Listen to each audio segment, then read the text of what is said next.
with your family. I use this skill set with my kids, with my wife. It'll be amazing. Like, you know, who's here is afraid of being rejected? Like 3 of you guys. 3 honest people. Okay. Well, there's a technique that you could use that I'm going to demonstrate that helps you to overcome that, you know, that fear of being rejected. And it works. I mean, I closed a guy over the phone that was a Uber driver. I went to a seminar, because I go to seminars. This is really important for you guys to go to seminar, personal growth. I know that Colton's been to Eric Worre seminars, and he's been to many seminars to shift his mind. Am I right, Colton? Yes. What do you think about going to seminars to shift your mind? How important is that? All the time. All the time. He's been going to Eric Worre, and those are pretty expensive. You just talk about $10,000, $5,000 per seminars, and he's invested that. That's why he's where he is. You have to put in, and I'm going to talk about feeding your mind. What you need to feed. We feed our body, we do feed our mind with this good water, but you also have to feed your mind, your mindset. So let's go right into it. And Octavius, you got my timer, 15 minutes? 15 minutes. I'm going to do 15 minutes and then another 15 minutes. Okay. What is true health? And by the way, I put this PowerPoint together. Colton's PowerPoint makes me this one look really bad. I'm the baby boomer. Am I a baby boomer? I don't know what I am, but I'm definitely older than he is. So I'm trying to figure out how to use this thing. So please don't judge it. But anyways, true health is true freedom.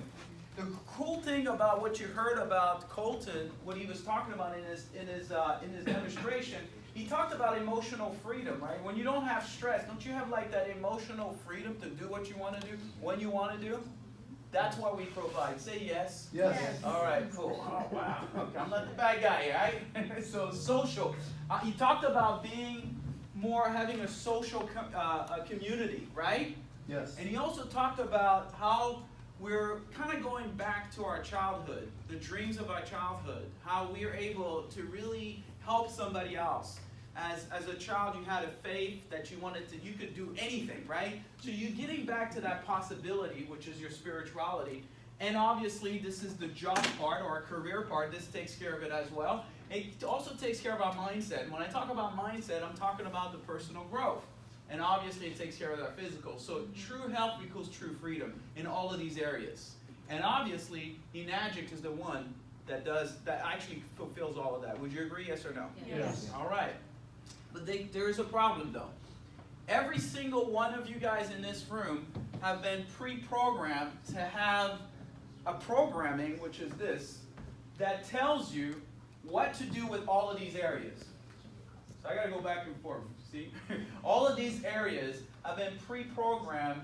As far as your success in all of these areas have been pre-programmed. The people you hang out with, your level of spirituality has been programmed this way. Jim Rohn says, for things to change, you must change. You guys know who Jim Rohn is? Yes. You know who Tony Robbins is, right? Yes. That used to be his coach. So he says, for things to change, you must change. 95% of what you do is subconscious, and it's a habit. Have you ever drove somewhere that forgot how to get there, but you drove, right? Is anybody here is telling their heart to beat? No. Are you telling your lungs to breathe? It's all subconscious. 90%, this is actually 99.9% of all the things that you do is a habit. And your programming is a bunch of subconscious habits. It's a bunch of subconscious thinking. So the programming, they said, this is an old study, they said between 0 to 5, you're 50% programmed by what you're going to do. Your social life, your financial life, how your fears are actually programmed. You were never born with fear, by the way. Did you know that? No child is born with fear. You were taught out of fear. You were never born to judge. You were trained to judge. And from 0 to 5, your brain is 50% programmed. Your doubts, your skepticism, 50% programmed.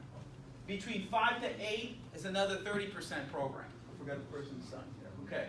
From 8 to 18, another 15% program. By the time you're 18 years old, you're 95% programmed. I know this because I coach people in their grief, in their fears. There's one lady I coached, she had a fear of drowning. Because when she was a little kid, she almost drowned. Now she's a scuba diver. Right? Why? Because we reprogram this. And when you think about Colton, he was talking about how he's going to seminar.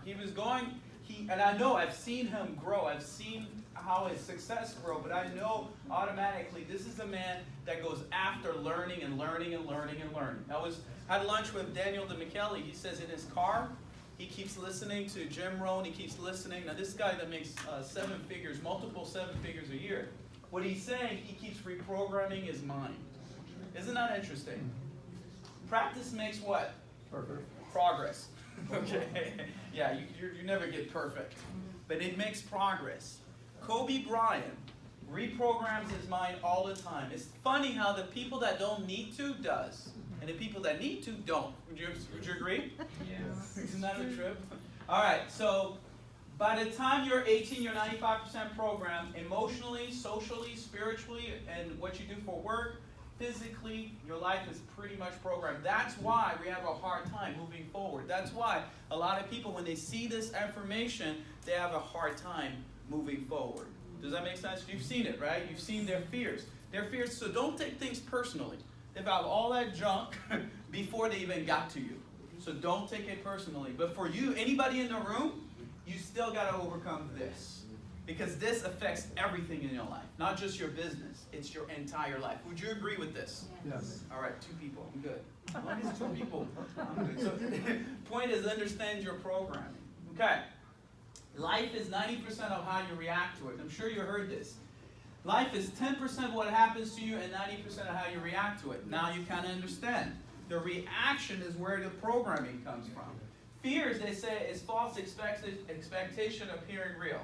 F-E-A-R. Okay, English is my second language. If I didn't spell out fear right, please forgive me. But the battle is within you. The most important thing in selling is for you to sell yourself, not your product, every single day. The guy looking at the mirror every day, the guy that's doubting or the girl that's doubting every day, you have to sell you that you can do this. Every single day. You know why I keep showing up? I show up to Torrance every single week on Thursday. I show up to just about every business. Why? Because I'm reprogramming my mind. I'm selling me every time. When I was sitting here, I resold myself in this. I got excited again. And that's what you got to do. Why do we have to do this? Because of what? You have competition. The competition is not the other units. The competition is your past failures and your success. And your 95% programming. You may say, success, Mickey? Yes. A famous coach that I follow, her name is Danny Johnson. She's a multimillionaire at age 20, and then she lost everything, became homeless, and then became a multimillionaire later on. She says the problem with success is a little bit of it. When you succeed and you're a little bit, then you relax. Oh, I became a 1A, then I got to relax. Oh, I became a 6A, then I got to relax. I became a 5A. Whatever step you take in your life, if you rest, that's when success goes away, right? And I'm sure Colton could say the same, or anybody in this room that's been doing the business their life. In the beginning, you're cranking, you're selling, you're giving out water, and then you chill and you relax, right? And then the chips goes down, right? So that's your past success. Oh, even your past failure. Have you ever heard this? I've tried this before. Is this one of those things? My mama tried it, and my uncle tried that soap, and he's got a garage full of soap, right? My papa, my mama, my dog tried it, right? Everybody tried it and failed. What is that to you? How is somebody else's failure equals to you? I want you to think about that. Because a lot of times, don't we have a hard, if we're not succeeding in this business, don't we have a hard time sharing it? Well, if I'm not succeeding, why somebody else? So say this after me. It's not about you. It's not about you. Because somebody else's success is up to them, not you. As you can see, we all have that programming, though. All of us have that competition. Like I said, Danny Johnson, she says, an excuse is a well-planned lie. Let that sit in. Yeah. So anybody that had an excuse not showing up here, they had a great lie. Right? And I love Jim Rohn. He says, if you really want to do something, you will find a way. Am I right? Yes. And if you don't, you will find an excuse. Yep. Correct. So Jim Rohn says something that I think Colton said as well, and everybody said. Like when I got started with this thing, I didn't have the money to get started. You know what I mean? So what I did is I borrowed the money. Okay, and I borrowed the money and I was like, okay, I hope that this works. I had a faith that it would work. But I found a way. It's funny how Colton said he was driving up with his car. I tried to sell my car, but it wouldn't give me $900 for it. For even the deposit. So, I didn't tell my wife about that. When she sees the demo, she's going, is this Facebook Live? No. Okay, yes it is. Maybe I'll confess that later. Okay, so, but anyways. So, think about this. So if you truly want to do something, you'll find a way. All right? Okay. You got to take responsibility. In this business, you have to take ownership of your business. There's a difference between an employee and somebody that actually takes ownership. The person that takes ownership shows up early and leaves late. The person that takes ownership, they're actually entrepreneur. That's what an entrepreneur does. I mean, think about it. Let's read the definition of an entrepreneur. An entrepreneur is an individual who, rather than working as an employee, who's the boss takes ownership, founds and runs a small business, assuming all what? Risk. Yeah, that's the scary word, risk. Because you need risk. If you want to be in a relationship, you need risk. If you want to do anything in life, you need risk. If you want to jump in this business, you need what? To take up risk. Risk induces fear. Fear and doubt. But it says that's what an entrepreneur is. He takes risks and rewards, it assumes risk and rewards of their venture. Sometimes you have to assume the reward before you even have a reward. Am I right? Yeah. It's like, man, and people ask you, man, what are you doing? I just bought a $4,000 unit. I'm going for it. It says, really, what did you make? I didn't make nothing yet, but I'm going for it. Right? It's going to happen. Right? That's an entrepreneur. But this whole world was created by an entrepreneur. This stage was created by an entrepreneur. This place is created by an entrepreneur. The iPhone that you're using was created by somebody who took a risk. Am I right? Yeah. So we have to actually do the same thing. Don't wait for things to happen. Make things happen. That's what an entrepreneur does. You're in a business for yourself, but not by yourself. You heard us say that, right? Right. But here's the thing. You're still in control of what you reap and you sow. What you sow and what you reap. It's interesting, in our business, we have results. Right? Results is like you going to a farm and dropping some corn seeds. And the next thing you know, what do you have? What happens when you plant a corn seed? Corn grows up, right? What if you have an apple tree that grows up? What happens? Apples. Apples. So it means the seed that you planted into the ground is what? An apple. Apples, right? So when we have our business or in our life, we have problem financially. We have problem in our relationship. We have problem in our business. We have problem in all these different areas. We're like, I got to change all these fruits. No, go to the roots. What are you planting in your head? What are you planting out there? What are you giving out there? What kind of vibe are you giving? So what you're giving, you will always reap what you're giving. Does that make sense? Yes. You reap what you sow. That's awesome. You sow something good, you will reap something good. Right? In this business, what do? We sow health. We sow an opportunity for somebody to change their lives. And if you're selfish, you could be, but you won't reap much. Am I right? So anyways, that makes sense, right? If you're falling asleep, just get some water. Okay? 9.5, ran slow. Okay. Or give them the 11.5. Just kidding. Okay. So take responsibility for the good and the bad, and you will learn from both. I was just talking to my friend on the way here. I took a year and a half off this business. The reason why I took a year and a half off this business, even though I was in business, I was distracted. There was this new person that came in, and there was this new way of training, and I got totally distracted from it. It hurt my business a lot. But what do? Do I blame the person, or do I take responsibility for the good time and the bad time? Because I learned more from the bad time. I became a better person from the bad time. See, my background is I was in real estate. And I did very well in real estate. I made $110,000 in 45 days. It was awesome. Took my family of 6. And it's not all 6 kids. I got 2 kids, my niece and my sister. Taking care of everybody. We took off and we traveled all over the world, came back. Who remembers 2009? Yep. The real estate crash. Man, I came back. I had several deals on the table. And the next thing you know, they're all closed down.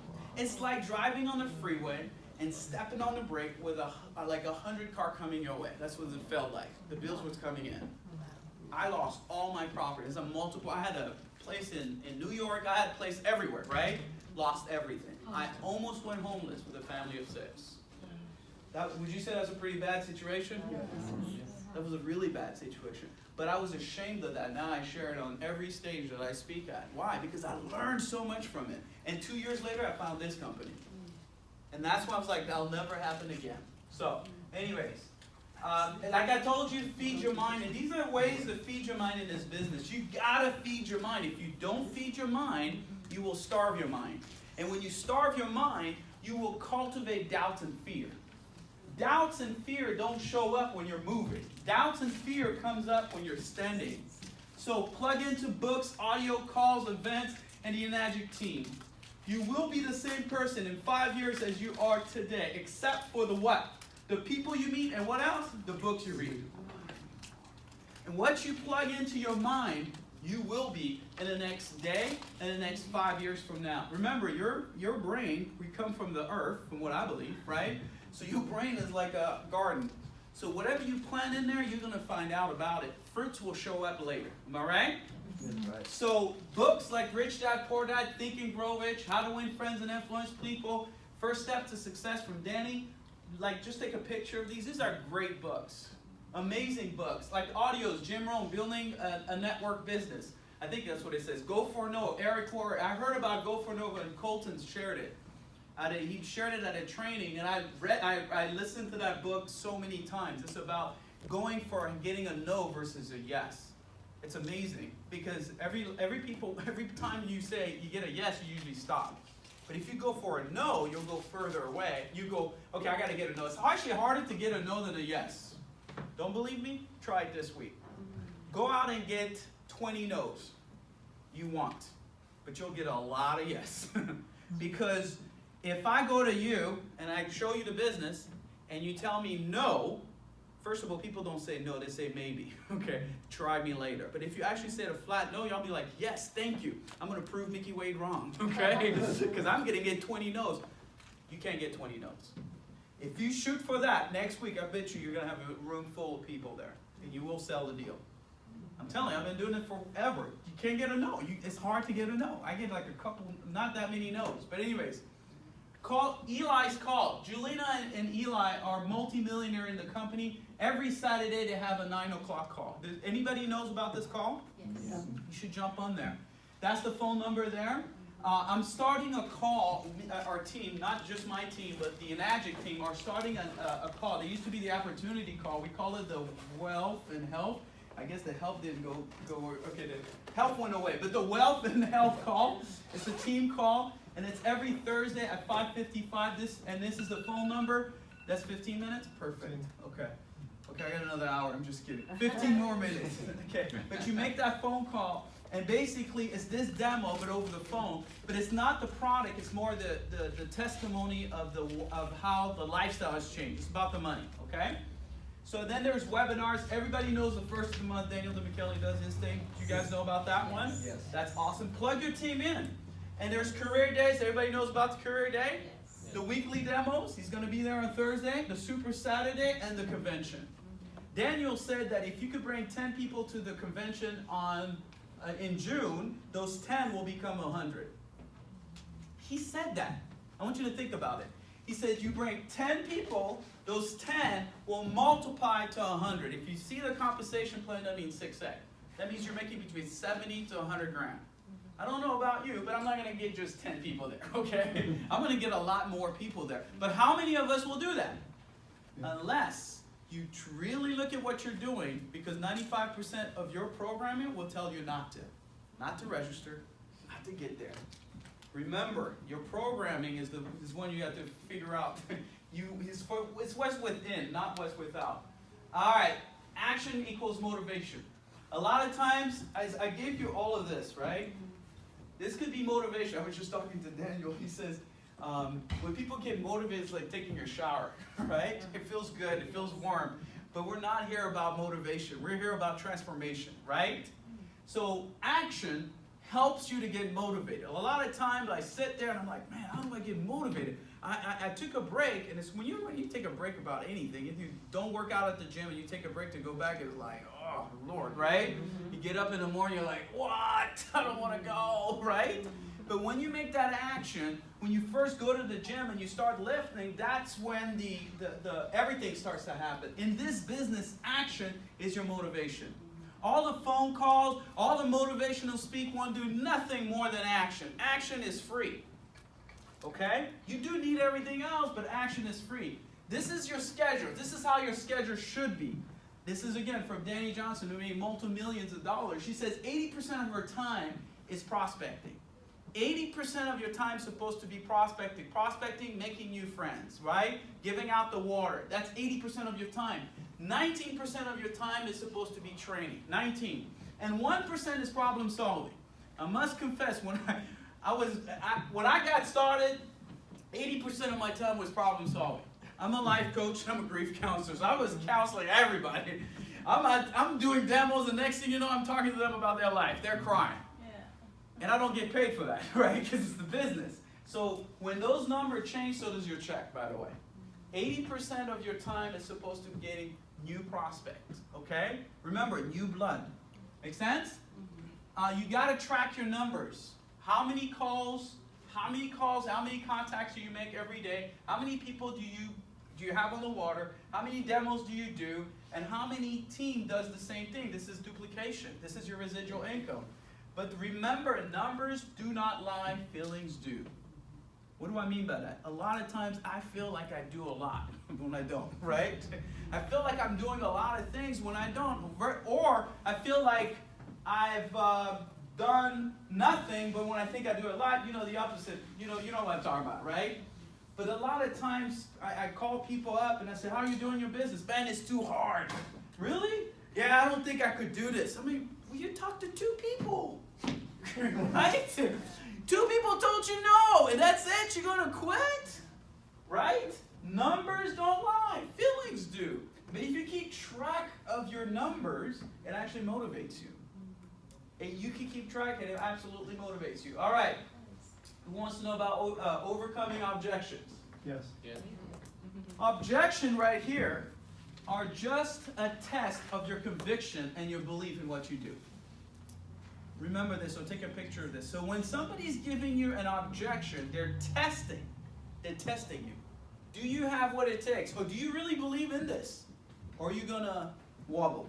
Are you going to have afraid? Are you going to have fear?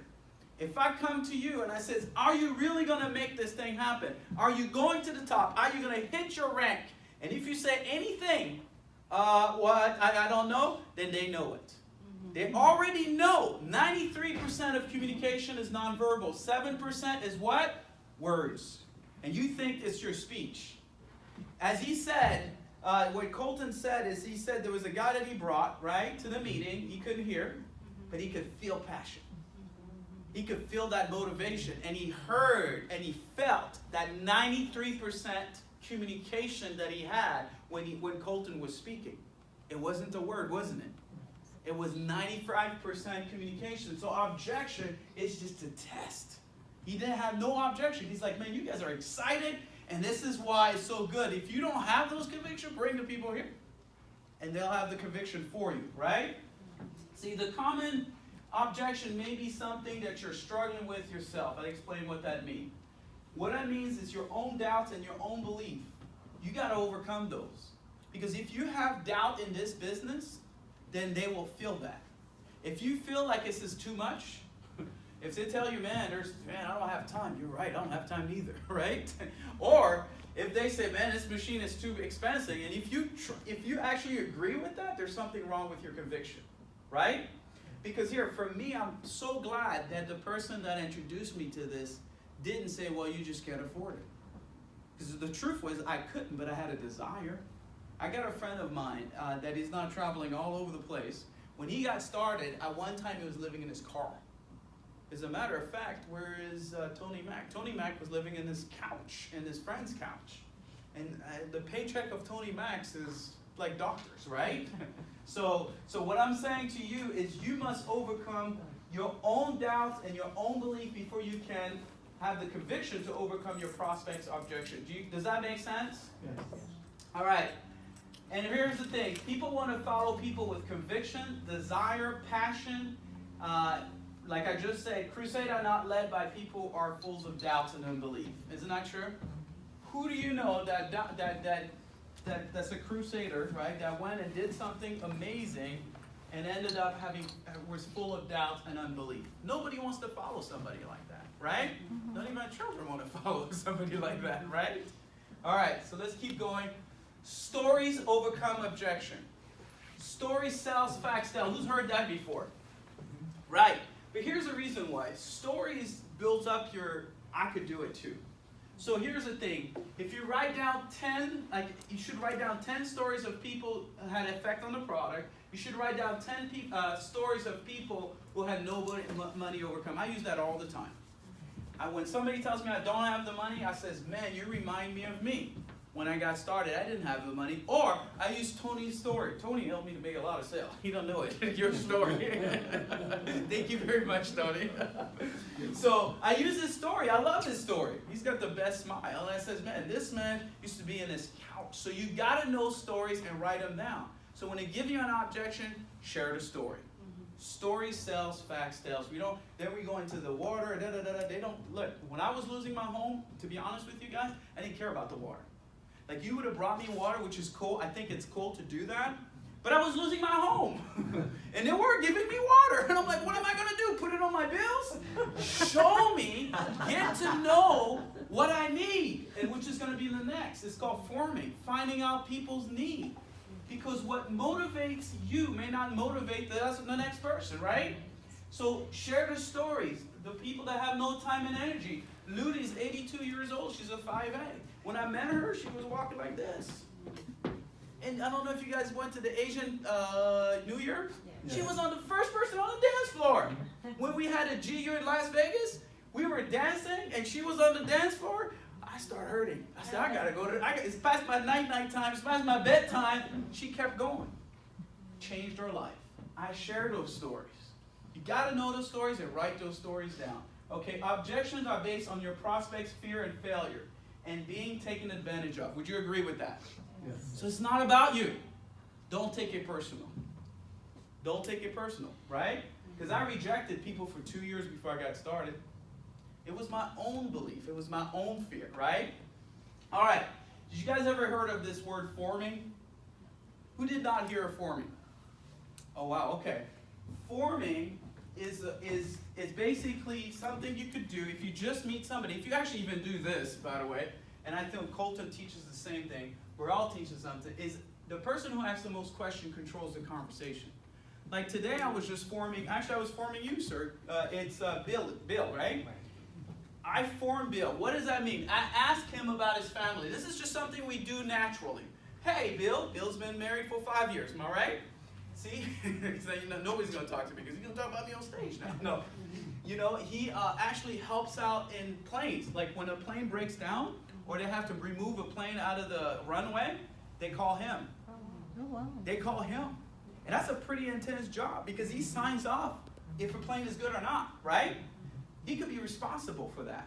How did I find all that? By just having a conversation with him. Asking him questions. Did you feel like it was how do you say it? Interrogating. Yeah, see, this is the French that's coming back here. I speak French as my first language.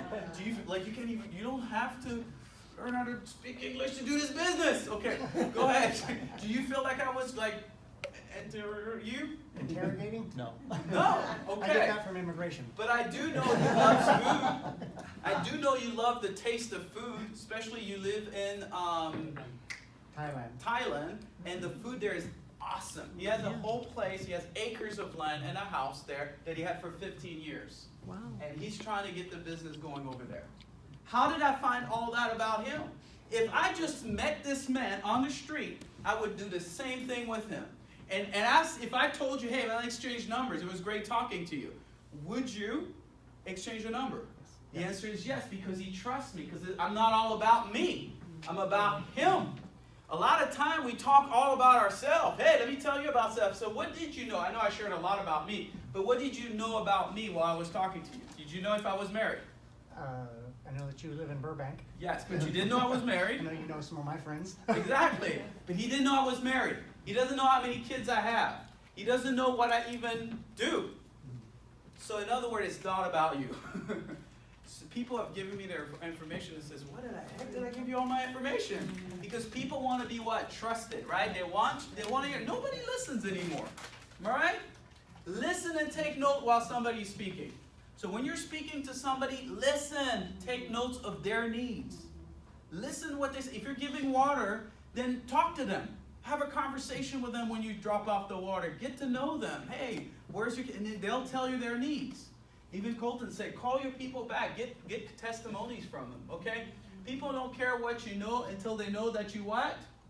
Care. That's what the goal is, to build trust. Friendship always follow business. Friendship always follow business, usually not the other way around. I mean, we do build friendships here, but friendship always follow business. See, the fear of people is selling. Nobody wants to sell. Everybody's afraid of selling. As a matter of fact, I don't like selling. I've been selling since I was 21 years old. I asked my wife, my wife said, what's your fear? Fear of rejection? She's like, fear of rejection? You've been in sales. It's all about rejection, right? But because of this, has helped me a lot.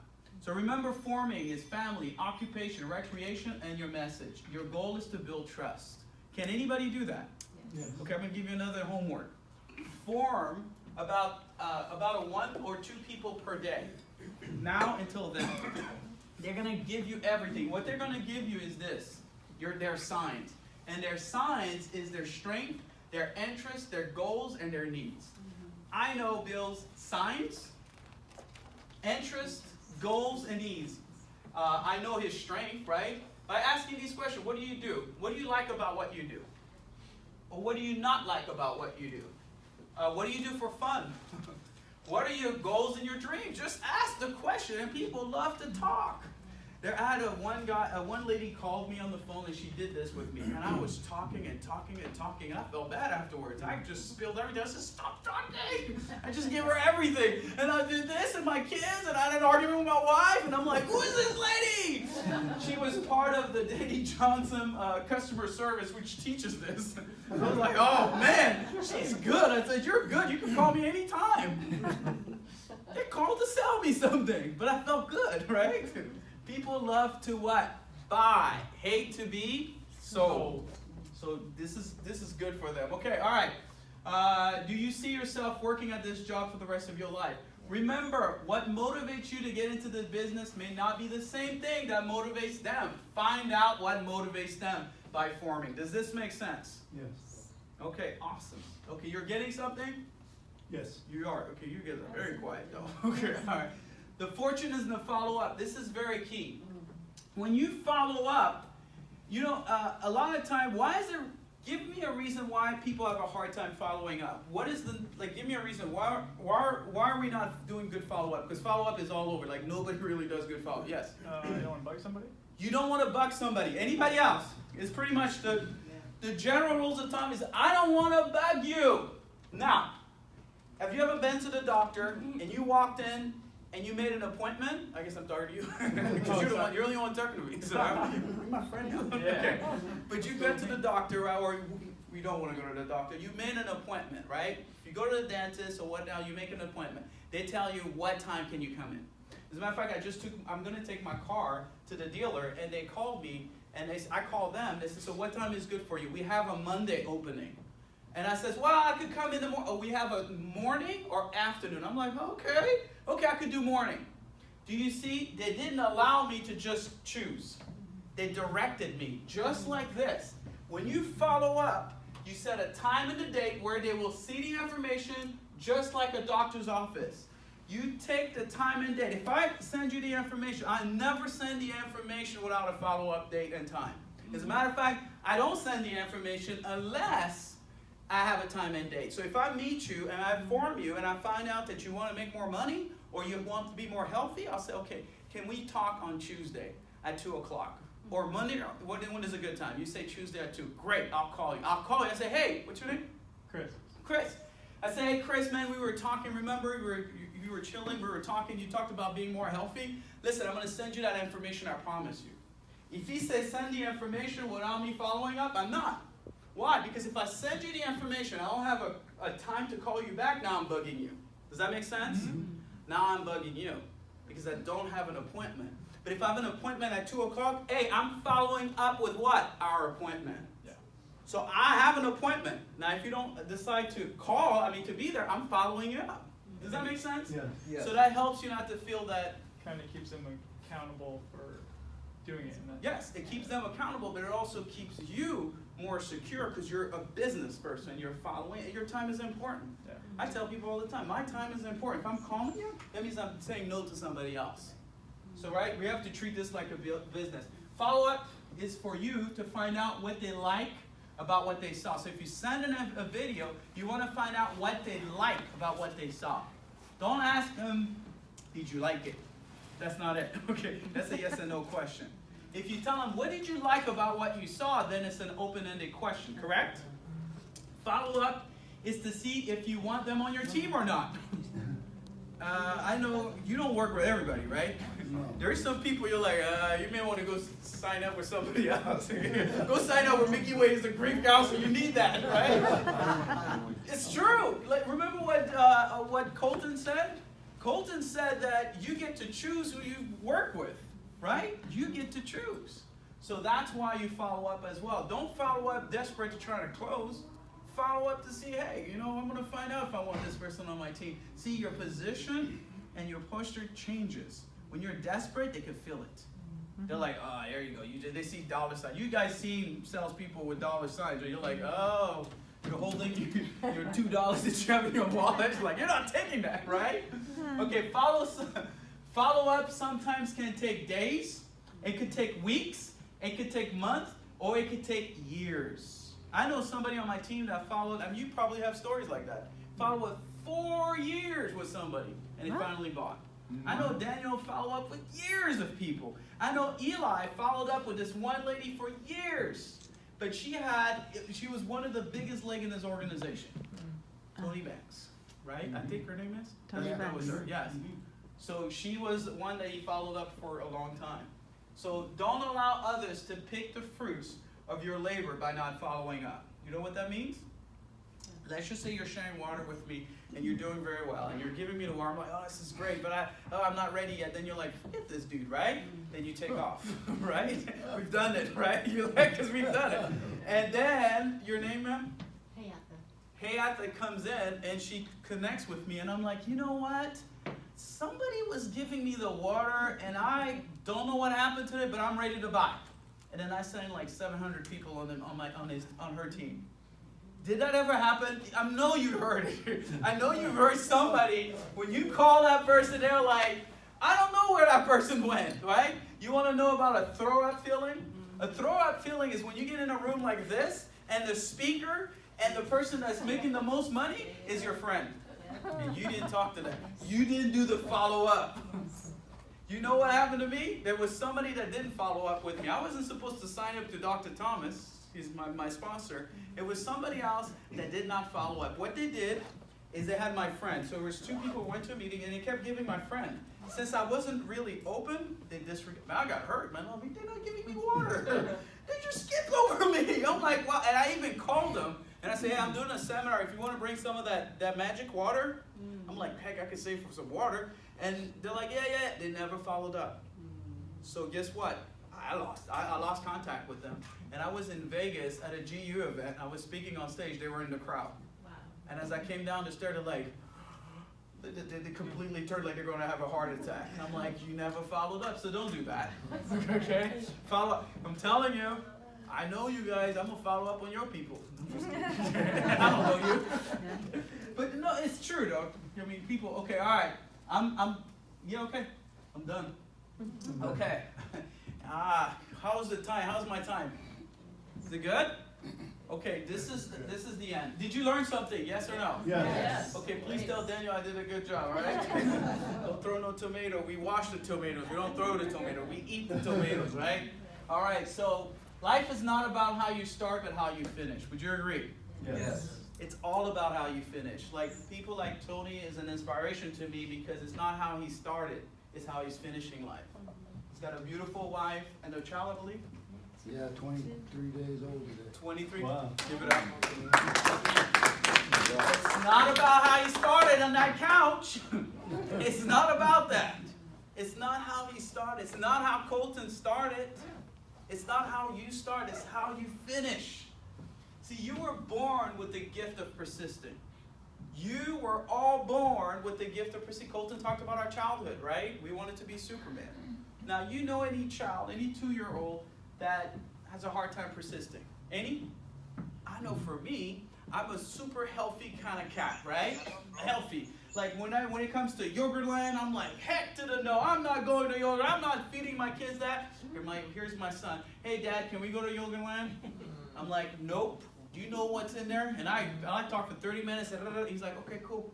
Can we go to Yogurtland? And then next week, hey, can we go to Yogurtland? And we're driving. Can we go? They make a song out of it. Guess where I'm at? I'm in Yogurtland. I'm like, this stuff is good. Right? Sold me. Because he was born with the gift of persisting. We were also born with the gift of faith. Who believed in Santa Claus? Not now, but before. When you were a kid. Right? I believed in Santa Claus totally. I'm from Africa.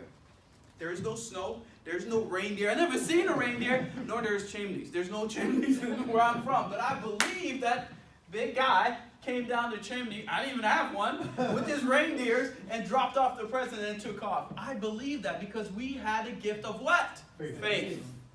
Faith is being sure what you hope for is certain what you what? Don't see. All right, so we all have that gift. And you were born with the courage to overcome, didn't you? You had no fear.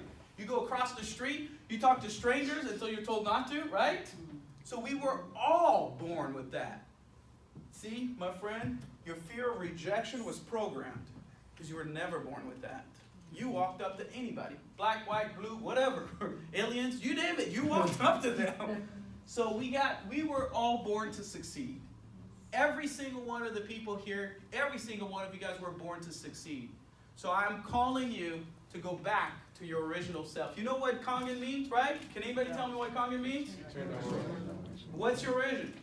You were born to succeed. And I believe that's what this company does. It gets us back to that.